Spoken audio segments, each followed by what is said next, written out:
আসসালামু আলাইকুম মহারাজ। ওয়ালাইকুম আসসালাম ওয়া রাহমাতুল্লাহ। বলো পূজা, কিসের জন্য তুমি এসেছো? মহারাজ, আমি দীর্ঘদিন ধরে এই দেশে রুটি বিক্রি করি। আমার রুটির দাম 5 টাকা। তো কি হয়েছে বলো, তোমার জন্য কি করতে পারি? মহারাজ, আমার রুটির দাম যদি বৃদ্ধি করে 10 টাকা করে দিতেন তাহলে খুব খুশি হতাম। যা, আগামীকাল থেকে তো রুটির দাম 20 টাকা। রাজা মশাই, আমার রুটির দাম 10 টাকা করলেই আমি খুশি। চুপ কর, আগামীকাল থেকে আমি যেটা বলেছি সেটাই, রুটির দাম 20 টাকা। আমি যে রুটির দাম 20 টাকা করেছি এ কথা কাউকে বলবি না, রাজ্যবাসীরা কেউ না জানে। যথা আজ্ঞা মহারাজ।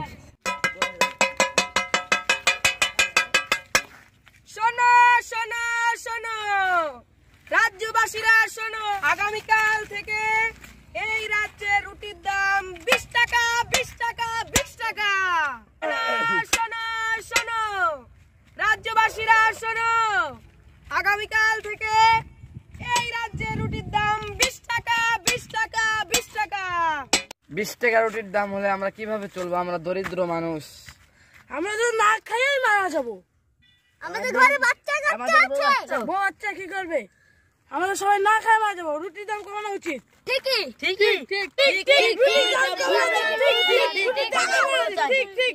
চলো আমরা এখন মহারাজের কাছে যাই। চলো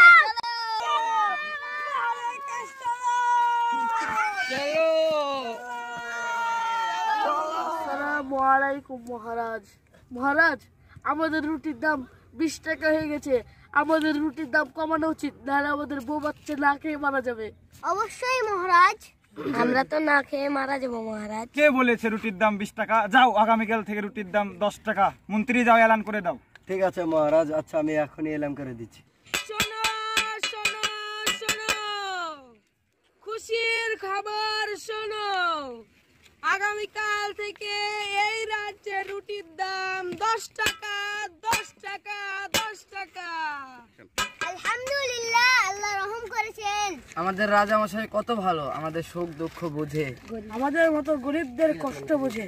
আজকে যদি আমাদের রাজামশাই না থাকতো তাহলে আমরা না খেয়ে মরে যেতাম।